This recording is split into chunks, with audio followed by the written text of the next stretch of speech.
Welcome to Indai's Japanese Kanji. Kanji for today.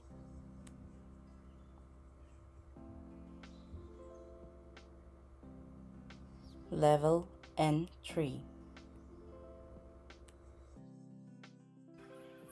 So, 第4週7日目ですね. Last po natin for 4th week po. Kasi isang linggo meron po tayong 7 days. So, last na po natin to sa 4th week. Sa next Wednesday, mag-exam po, magkuquiz po tayo sa Bumpo. At sa Friday po, magsisimula po tayo sa another week na pang 5 linggo. Ano pa? Hai, diba? PK-san, onegai shimasu. Sorry po kayo. Nakikiusap po sir. Dajabu, sakunay po ngayon. Kaunti lang naman po ngayon ang i-recite. Ano pa yan? Ang alam ko po, kaunti Sorry, lang. nalimutan ko na. 1, 2, 3, 4, 5, 6, 7. Kaunti lang po ng isang kanji. Hai, こちらの漢字は何でしょうか? Hosoy? Hosoy. Kumakay. Oh. そうです。細い、細かいという感じですね。はい。ginagamit po siya as 細かい。 Hosoy. こちら細いですね。細いはタガル語語でmanipis. Manipis. Nipis. nipis o kaya naman po manipis po. Pag noun po siya, Manipis. nipis. Pag ginamit po siya as adjective, manipis na po siya po. Ano po? Manipis. So des. So, ginagamit din ito para sa salitang payat. Hai. For example, PK-san, 細いね. Ibig po sabihin, ang payat ko naman, PK-san. Yung po. Arigatou gozaimasu. 私も言われたいわ。私も言われたいの。でもダメなの。もうデブだから私は。はい。そうなんです。Yung hosay po ginagamit din po siya para i-express na payat. Ano po? Kumbaga sa Pilipinas, para kang palito. Ang payat mo. Parang ganyan. Pero hindi naman palito po ang meaning po. Dito po, maganda naman po ang meaning ng hosay. Hosoy ne. Ibig po sabihin, payat ka, parang ganyan. Hindi niya naman po minamaliit. Hindi tulad ng palito na expression. Hindi po ganun kasama. Ano po? Hi. At ginagamit din po siya as Ay, labo naman to. Ano to? Kumakay. so des, kumakay. Sa Tagalog, Maliliit. maliliit na o kaya naman Maliit at madetalyo. madetalyadong at Matalyado at mabusising. mabusisi. Sorry po. Labo naman Mabusising, to. blah, blah, blah. Hay, lahat po may, okay lang po. Lahat po may katuloy po yan. At iba pa po, marami pong ginagamitan itong kumakay. Ano po? So, magbibigay po tayo ng ilang example po. Ano po? Pag sinabi pong kumakay sina, ibig po sabihin po nun, maliliit na buhangin. Ano po? Pero pag sinabi po sa Tagalog na maliliit na buhangin, medyo weird. So, mas maganda po lagyan po natin na maliliit na butil na buhangin. Hay. De, kumakay hanashi. Pag sinabi pong kumakay hanashi, madetalyadong kwento. Ano po? So, talagang kumakay po siya. Talagang kada detalye ng pangyayari ay kinikwento niya. Yun po ang gusto niyang sabihin dito po. Ano po? So, pag sinabi naman pong kumakay ito, mabusising tao tulad ko po. Kapag medyo, isang kanji lang naman po yung pinag-aaralan, talagang ang dami kong search na ginagawa. Ganyan po yung taong mabusisi, kumakayta. Pero meron din po siyang negative meaning po. Ano po? Halimbawa, kumakasigite, nakakailang na. Kumbaga, bakit ganun? Bakit ganun? Alam niyo yung taong saan ka pumunta ngayon? Anong ginawa mo? Yun, kumakayta. Mabusisi na. So. Pwede rin po yung halimbawa sa mga, sa mga bagay po. Halimbawa, nagsasama kayo parehas, no? Tapos gusto niya yung CR, ganito gamitin, dapat ganyan, ganito.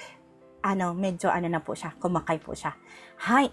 De, saigo no example wa, kumakay o kane. Pag sinabi niya pong kumakay o kane, barya na po ang ibig sabihin. Nakaka-confuse po ang gamitin ng kumakay po, Ang dami niyang meaning.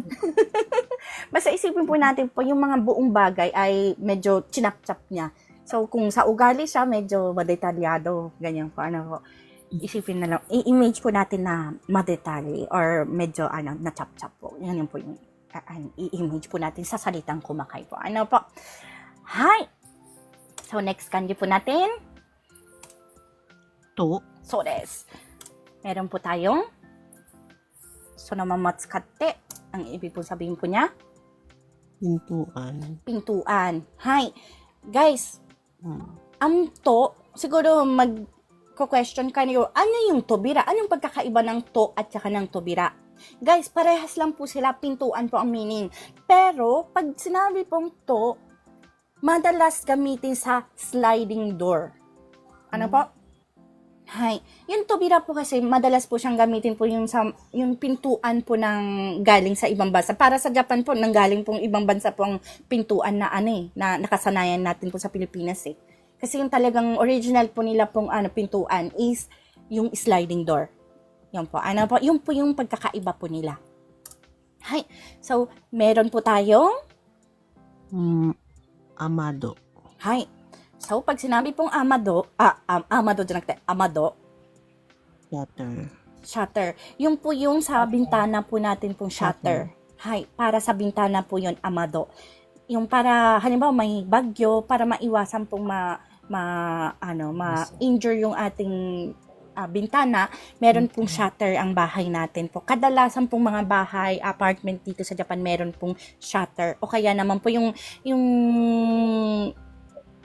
kung medyo luma na po yung bahay nyo, maaaring pong sliding door din po na na gawa po sa wood. Hay, yun po yung amado. Hay. Kore kurai, mada atta wa. Last po natin. Hay, meron po tayong Todana. Todana. hay, todana desu ne. Hay, ano po ang todana? Aparador. Aparador. Hay, aparador desu ne. O estante. そこなんですよ. Diyan ko po sana po i-explain po ano po. Pag sinabi po kasi po natin pong istante, meron po ba yun pong pintuan? Wala. Wala po. So, hindi po siya todana. Dalawang types po ang aparador po dito sa Japan. Pag sinabi pong todana, aparador po siya na may pintuan. Ngayon po, pag sinabi pong tana, wala po siyang pintuan. Ito. Yun po yung sinasabi niya po, ano nga po ba sa Tagalog? Estante. Istante, ayun. Yung po yung istante, yung tana po. Ano po? Ngayon, pag sinabi pong todana, dahil meron po siyang to, na ibig sabihin pintuan, meron pong pintuan yung aparador na yun. Yun po yung wakekata po dito sa Japan po. Ano po? Pero guys, mabusisi lang talaga po ako. Minsan po minsan po mga Japanese po, hindi po nila alam yan, yung pagkakaiba po. Ano po? Tulad po sa Pilipinas po, may mga mabusisi pong tao sa mga salita, talagang nagsisearch, meron din pong hindi. So, wag po natin asahan na alam po ng lahat ng mga Japanese yung pagkakaiba po ng mga salita pong na-share ko po dito po. Ano po? Hi! Miss Lenos! Good evening po! Salamat po, PK-san! Hi! またよろしくお願いします。では次、ボニータさんよろしくお願いします。こそうです、そうです、そうです。はい。ことう。湖。はい。こと湖ですね。はい。Ginagamit po siya as Biwa ko. Hay. Pag sinabi pong biwa, biwa is name po siya eh. Name ng Ng hindi Lawa. siya kawa lawa. Ano yun? lawa or Lake. Lake. So des. Oo. Hay. Ginagamit po itong, ang basa po dito, magiging ko kapag meron pong name sa harapan. Biwa ko. Hay. Nani-nani ko. Nani-nani ko. Hay. Lake. For example, Biwa Lake. Ganun po siya. Hay. At meron po siyang pagbasang Mizumi. so des, Mizumi. Pag sinabi po Mizumi, simple po siya. Lake lang po siya. Lake. Hay. Wala po siyang name. Hay. では次行きましょう。 Fune. So des. Hay, aside sa fune po, meron po siyang Sen. so des. Sento. Funa. Hay, tama. Yomimasu ne. Hay. Fusen. Hay, pag sinabi pong fusen, Balloon. balloon o lobo po Lobo. sa ating lingwahe po. Ginagamit din po siya as Sencho. hay. Pag sinabi pong sencho, Kapitan. kapitan ng barko po. Barko. Kasi, sorry. Kasi po ang, ito pong kanyo na ito is fune. Ibig po sabihin barko po. So may kinalaban po siyang barko. Ewan ko po kung bakit po naging fusen po ito. Bakit kaya? Hi. Sencho means kapitan ng barko. Yung cho po. Pag meron po mga cho po, kapitan po. Kadalasan po, ibig sabihin niya po, kapitan or meron po siyang katungkulan po. Soncho to ka. Hi, kapitan noong baryong yun. Hi. Meron pa po tayo ditong tinatawag na Fune. hi, alam na po natin kasi na-explain ko na po na Barko. sa barko po. Hi, tsugi. Funabing. Hi, funabing wa nan desho? Ito, barko.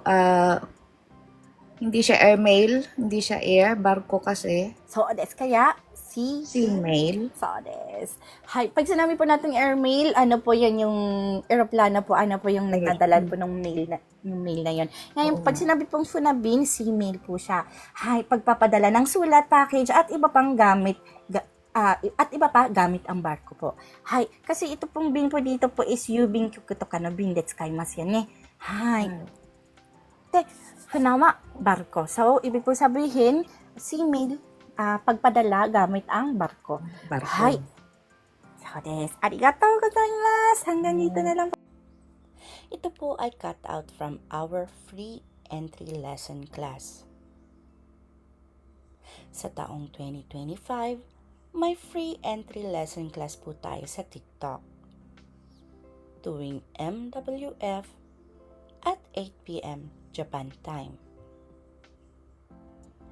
Kung nais niyo pong sumali, maaari niyo po akong hanapin sa pangalang Inday in Japan o @Inday in JP. Please follow me and stalk me sa araw at oras na aking nabanggit. Thank you for watching and please continue supporting me, follow me, and share my videos for more contents. Maraming salamat po. Hanggang sa muli.